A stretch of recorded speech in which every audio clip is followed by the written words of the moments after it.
पौधे के अंदर पोषक तत्व को ले जाने, ठंडा रखने व पौधे की बढ़ोतरी के लिए पानी महत्वपूर्ण भूमिका निभाता है।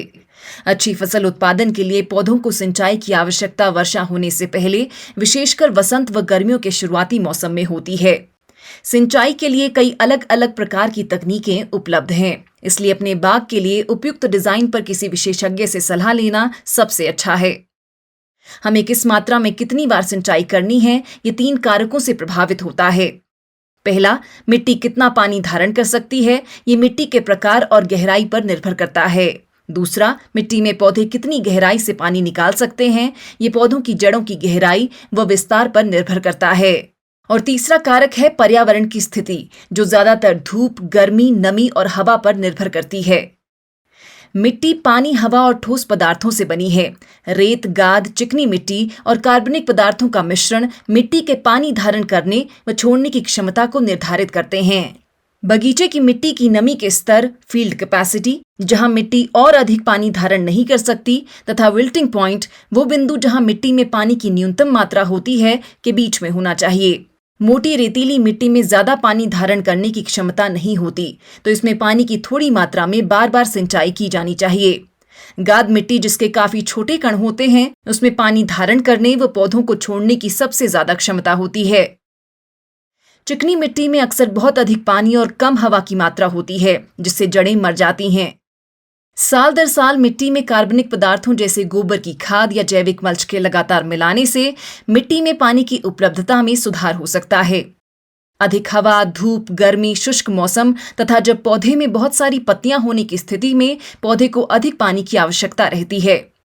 सेब के पौधे, विशेष रूप से बौने रूट स्टॉक्स वाले, आमतौर पर मिट्टी की सतह के करीब से पानी सोखते हैं। सेब के लिए विशिष्ट जड़ का गहराई मान है बौने पौधों के लिए 50 से 90 सेंटीमीटर, वी स्टैंडर्ड पौधों के लिए 70 से 120 सेंटीमीटर है। और सीडलिंग रूट स्टॉक्स पर लगे बड़े पेड़ों की जड़ें बहुत गहरी हो सकती हैं, जो सूखे की स्थिति में भी पानी तक पहुंच सकती हैं। पेड़ आमतौर पर कैनोपी के नीचे के क्षेत्र से पानी लेते हैं। उच्च घनत्व वाले बगीचों में जहां सिंचाई होती है, तो सक्रिय जड़ें पंक्तियों के बीच में होती हैं, लेकिन शुष्क वातावरण में ड्रिप सिंचाई प्रणाली का उपयोग करते हुए जड़ें अक्सर केवल सिंचाई लाइन के नीचे ही पाई जाती हैं। ये पौधों की पानी और पोषक तत्वों को ग्रहण करने की क्षमता को प्रभावित कर सकता है। भारत में उन क्षेत्रों में जहां कई महीने बर्फ या वर्षा होती है, जड़ों के वसंत ऋतु में अच्छी तरह से बढ़ने की संभावना है, लेकिन वर्षा से पहले की अवधि में ये मर सकती हैं। सिंचाई प्रबंधन 3 चरणों वाली प्रक्रिया पर निर्भर करता है। मिट्टी की नमी की मात्रा की निगरानी करें, पूर्वानुमान करें कि भविष्य की आवश्यकता क्या होगी, और पौधों के तनावग्रस्त होने से पहले सिंचाई करने की पूर्ण योजना बनाएं। सिंचाई की आवश्यकता की निगरानी करने का सबसे अच्छा तरीका जड़ क्षेत्र में एक छेद खोदना और मिट्टी को देखना है। ये जानना महत्वपूर्ण है कि आपकी मिट्टी कैसी दिखती है और कैसा महसूस करती है। रूट जोन में खुदाई से ये पता चल सकता है कि आपको कब और कितनी सिंचाई करनी है, और पानी कितनी अच्छी तरह से सोखा जा रहा है, और रूट जोन का कितना हिस्सा एक सिंचाई के बाद गीला हो रहा है।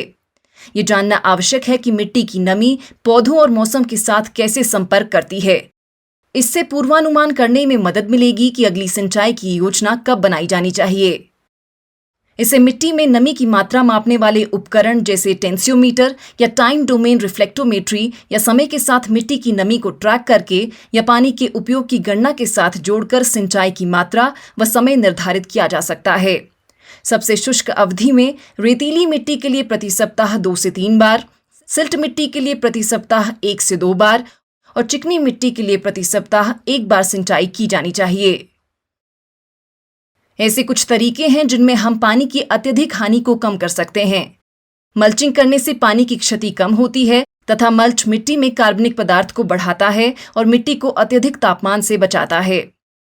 पेड़ों के नीचे के कम से कम 5 सेंटीमीटर मोटी मल्च की परत बिछानी चाहिए।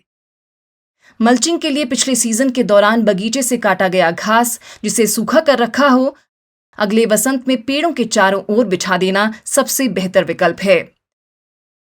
ओला अवरोधक जालियां प्रकाश, गर्मी और हवा को कम करती हैं और आर्द्रता बढ़ाती हैं, इसलिए ये पानी के नुकसान को भी काफी कम करती हैं। अच्छी गुणवत्ता वाले फलों की उच्च पैदावार प्राप्त करने के लिए बगीचों में पानी के उपयोग को समझना और उसकी निगरानी करना आवश्यक है। ये ड्वार्फ या सेमी ड्वार्फिंग रूट स्टॉक्स पर उच्च घनत्व वाले बगीचों के लिए विशेष रूप से महत्वपूर्ण है।